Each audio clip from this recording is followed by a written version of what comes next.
क्या आप जानते हैं कि 729 का क्यूब रूट सिर्फ कुछ सेकंड में निकाला जा सकता है? और क्या आपने कभी सोचा है कि रूबिक्स क्यूब को क्यूब क्यों कहा जाता है? नमस्कार दोस्तों, स्वागत है आपका अपने चैनल पर। मैं हूं मीना और आज हम क्यूब्स और क्यूब रूट को बिल्कुल आसान भाषा में सीखने वाले हैं। इस वीडियो में हम जानेंगे क्यूब क्या होता है, परफेक्ट क्यूब कैसे पहचानें, क्यूब रूट निकालने की आसान ट्रिक। दोस्तों, अगर मैं आपसे पूछूं कि 12 का स्क्वायर क्या होगा तो शायद आप तुरंत बता देंगे 140। लेकिन अगर मैं पूछूं कि 12 का क्यूब क्या होगा या फिर 4913 यानी कि 4913 का क्यूब रूट क्या होगा, क्या आप कुछ ही सेकंड में इसका जवाब दे सकते हैं? अगर नहीं तो आज की वीडियो आपके लिए बहुत खास होने वाली है, क्योंकि आज हम क्यूब और क्यूब रूट को इतनी आसान भाषा में समझेंगे कि यह चैप्टर आपको सबसे आसान लगने लगेगा। और वीडियो के अंत तक मैं आपको एक ऐसी ट्रिक बताऊंगी जिससे बड़े से बड़े क्यूब रूट भी आप बिना कैलकुलेटर के निकाल सकेंगे। तो वीडियो को पूरा ज़रूर देखिए। चलिए शुरू करते हैं। सबसे पहले हम समझते हैं कि क्यूब आखिर होता क्या है। मान लीजिए आपके पास एक संख्या है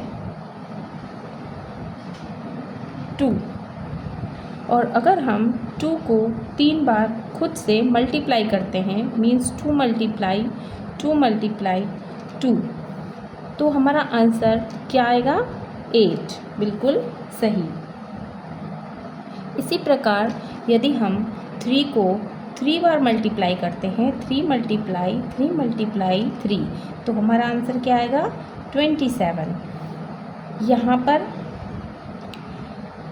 तो 27 3 का क्यूब है। हम ये कह सकते हैं कि 27 3 का क्यूब है।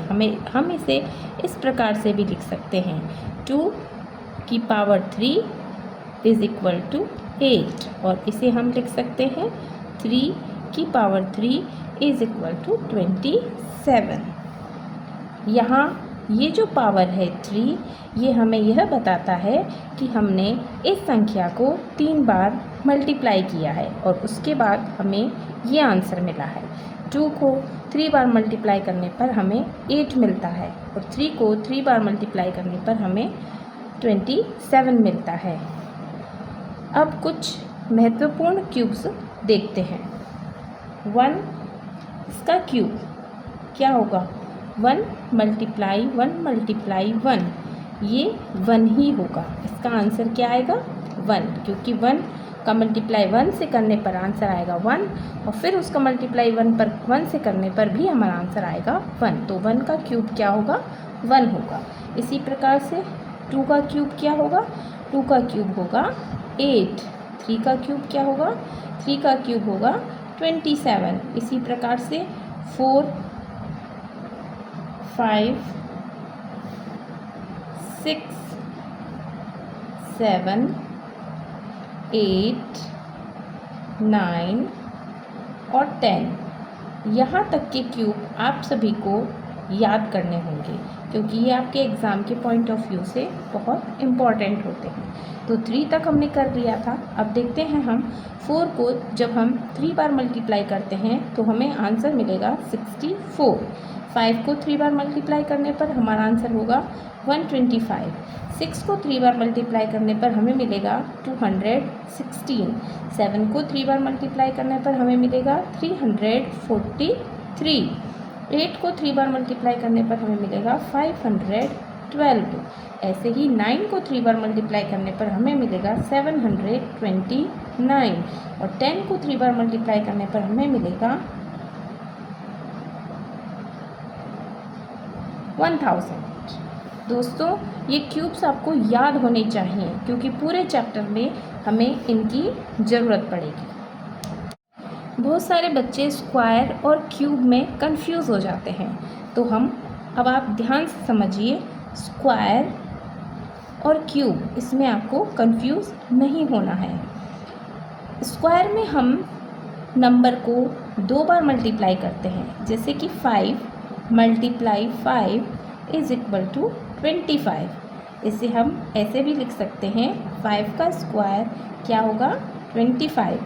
इसी तरीके से यदि हम क्यूब निकालते हैं तब हमें 5 का मल्टीप्लाई 3 बार करना होगा। 5 मल्टीप्लाई 5 मल्टीप्लाई 5 और इसका आंसर क्या आएगा 125, जिसे हम 5 की पावर 3 इज इक्वल टू 125 भी लिख सकते हैं। इसे हम एक और तरीके से समझें तो square is equal to number multiply number and cube is equal to number multiply number multiply number.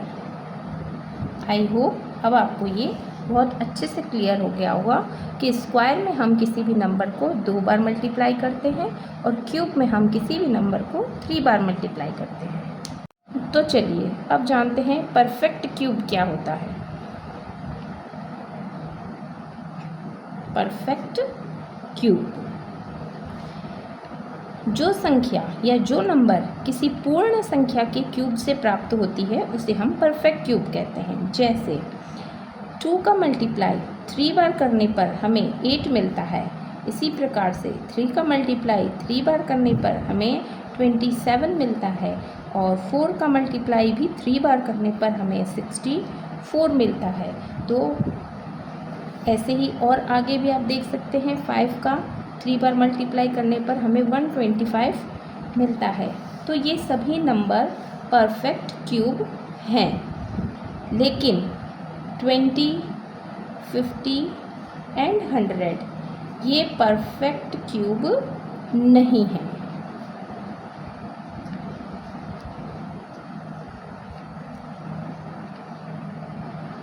अब क्वेश्चन आता है कि हम कैसे पहचानें कि कोई नंबर परफेक्ट क्यूब है या नहीं। इसके लिए हमें वही प्राइम फैक्टराइजेशन का प्रयोग करना होगा जो हमने स्क्वायर रूट में सीखा था। तो चलिए प्राइम फैक्टराइजेशन मेथड से क्यूब निकालने के लिए हम एक एग्जाम्पल के तौर पर हम एक नंबर लेते हैं जो कि है 216। इस नंबर का हम प्राइम फैक्टराइजेशन जब करेंगे तो हमारा आंसर आएगा 2 multiply 2 multiply 2 multiply 3 multiply 3 multiply 3। इसे मैं आपको यहाँ पर करके भी बता देती हूँ। तो देखिए यहाँ पर 216 का मैंने जब प्राइम फैक्टराइजेशन किया तो पहली बार में 2 से मल्टीप्लाई करने पर 2 से डिवाइड करने पर मेरा आंसर आया 108। उसके बाद 2 से 100 का डिवाइड करने पर मेरा आंसर आया 54। उसके बाद 2 से 54 का डिवाइड किया तो आंसर आता है 27। नेक्स्ट 3 से इसका डिवाइड करने पर हमारा आंसर आएगा 9। फिर 3 का 9 से डिवाइड करने पर हमारा आंसर 3 आएगा और 3 का 3 में डिवाइड करने पर आंसर लास्ट फाइनल हमारा 1 आ जाता है। तो अब देखिए यहाँ पर 1 2 3 बार तो 2 है और 1 2 3 बार 3 है। तो ये यहाँ पर मैंने इसे इस तरीके से लिखा। अब देखिए आप यहाँ पर हमको 3 का ग्रुप बनाना है। तो देखिए 1 2 एंड 3 ये 2 का एक ग्रुप बन गया। इसी प्रकार से 3 का भी 3 का ही ग्रुप बना होगा, जैसे 1 2 एंड 3। तो देखिए यहाँ पर 2 का भी एक ग्रुप बन गया है और 3 का भी एक ग्रुप बन गया है। अब यहाँ से भी हम एक को बाहर करेंगे और यहाँ से भी हम एक को बाहर करेंगे। तो जब यहाँ से हम एक नंबर को बाहर करते हैं तो हमने लिखा 2 और यहाँ से एक नंबर बाहर करेंगे तो हमने यहाँ लिखा 3। अब 3 2 जा 6 होता है। तो 2 के 3 फैक्टर्स हैं और 3 के भी 3 फैक्टर हैं। तो ये इसका आंसर हमारा आएगा 6। तो देखिए 6 का जो क्यूब होगा वो 216 आता है। यही अभी हमने ऊपर भी देखा था, 6 का जब हम क्यूब निकाल रहे थे तो हमारा आंसर 216 ही आ रहा था। तो देखिए इसी प्रकार से 216 एक परफेक्ट क्यूब बन जाता है। एक और एग्जांपल लेते हैं हम, एक और नंबर 72।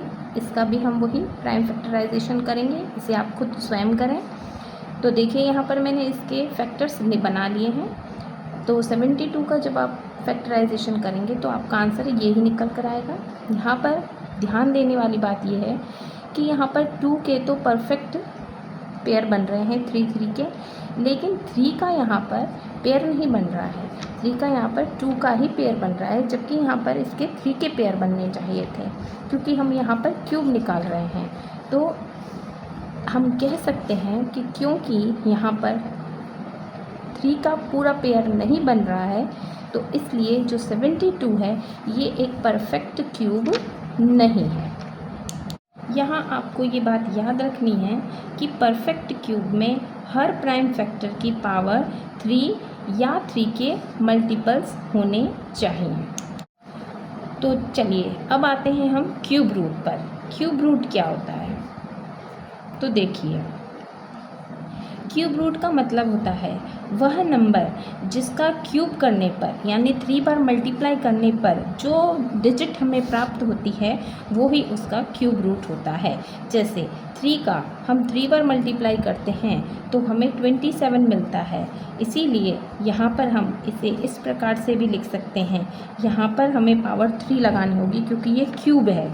तो क्यूब रूट 27 का क्यूब रूट किसका क्यूब रूट है? 27 3 का है। इसी तरीके से 125 का जो क्यूब है ये किसका क्यूब है? ये है 5 का। और नेक्स्ट एक और देख लेते हैं हम, 512 ये किसका क्यूब है? ये है 8 का। क्यूब रूट को निकालना चैप्टर का सबसे महत्वपूर्ण पार्ट है। आई होप यहाँ तक आपको समझ में आ गया होगा।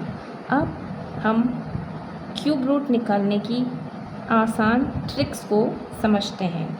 मैं आपको एक शानदार ट्रिक बताने वाली हूँ। उससे पहले अगर आपको समझ में आ रहा है तो आप मेरे चैनल को लाइक और सब्सक्राइब कर दीजिए। तो चलिए अब हम क्यूब रूट निकालने की आसान ट्रिक को समझते हैं। अब सीखते हैं सबसे शानदार ट्रिक।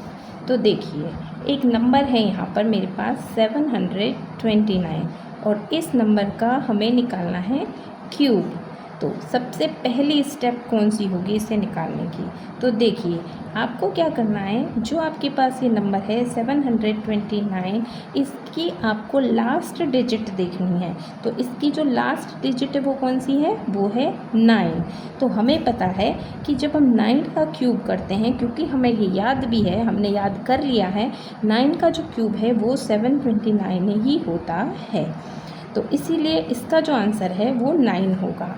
लेकिन हम एक और स्टेप करते हैं। सेकंड स्टेप इसकी ये है कि हम इस नंबर में, यानी कि जो हमारा नंबर है 729, इसमें हम क्या करते हैं, इसकी तीनों लास्ट की तीनों डिजिट को अगर हम हटाते हैं तो इसके बाद की डिजिट हम यहाँ देखते हैं तो यहाँ पर क्या है? यहाँ पर 0 है, यहाँ पर कोई डिजिट नहीं है।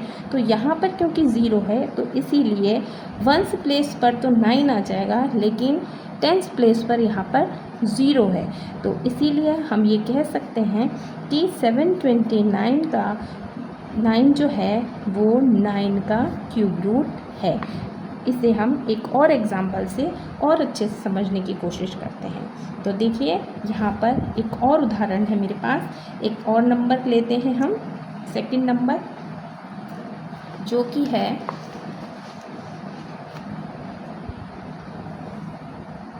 4913। अब इसमें हम पहचानेंगे अपने इन दोनों स्टेप से हम पता लगाने की कोशिश करेंगे कि ये नंबर किसका क्यूब रूट है। तो चलिए, वही फर्स्ट स्टेप लास्ट नंबर देखेंगे। तो इसमें जो लास्ट स्टेप, लास्ट में जो नंबर है वो इसका क्या है? वो इसका 3 है। तो लास्ट नंबर इसका 3 है। ओके, तो इसीलिए अब देखिए, यहाँ पर आपको ये ध्यान देना होगा कि जब हम 1 2 3 4 5 और भी आगे 10 तक हमने जो क्यूब देखे थे, इनमें हमने जब 1 का क्यूब निकाला था तो इसका क्यूब 1 आया था।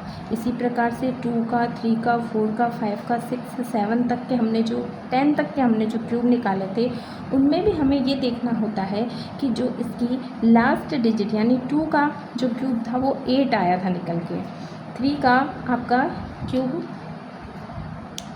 तो एक नंबर तो हमें मिल गया 7। अब हम इसका सेकंड स्टेप लगाकर हम इसका सेकंड नंबर भी ढूंढेंगे। तो सेकंड नंबर ढूंढने की क्या ट्रिक है, वही लास्ट की 3 डिजिट हटाने के बाद इसकी इधर में 4th डिजिट कौन सी है, यानी कि 913 को अगर हम हटा देते हैं तो जो हमारी लास्ट में जो डिजिट बचती है वो है 4। अब आप यहाँ पर भी एक बात ध्यान से समझिए कि 4 तो किसी का क्यूब नहीं है, और 4 से छोटा यानी कि 1, 2, 3 और 4 से जो छोटा नंबर है, ऐसा कौन सा नंबर है जिसका क्यूब बन रहा है। 3 का 4 से ज़्यादा बन रहा है, 3 3 जा 9, 3 का क्यूब 27 होता है जो कि 4 से ज़्यादा है। 2 का भी 4 से ज़्यादा है। 1 एक ऐसा सबसे छोटा नंबर है जिसका कि क्यूब 4 से कम है, तो हमारा जो दूसरा नंबर है वो हो जाएगा 1। तो इसी प्रकार से 4913 का जो क्यूब है वो निकलेगा 17। इसको आप 17 को 3 बार मल्टीप्लाई कर भी देख सकते हैं। आपका जो आंसर है वो 4913 आपका आंसर आएगा। तो दोस्तों आज हमने सीखा क्यूब क्या होता है, स्क्वायर और क्यूब दोनों में अंदर सीखा हमने, डिफरेंस सीखा, परफेक्ट क्यूब क्या होता है ये सीखा, प्राइम फैक्टराइजेशन मेथड देखा, क्यूब रूट कैसे निकालते हैं ये देखा, और इसकी हमने एक आसान ट्रिक भी देखी। अगर आपको वीडियो पसंद आई हो तो लाइक ज़रूर करें, अपने दोस्तों के साथ शेयर करें, और ऐसे ही आसान मैथ वीडियोस के लिए चैनल को सब्सक्राइब करना बिल्कुल मत भूलिए। मिलते हैं अगली वीडियो में। धन्यवाद।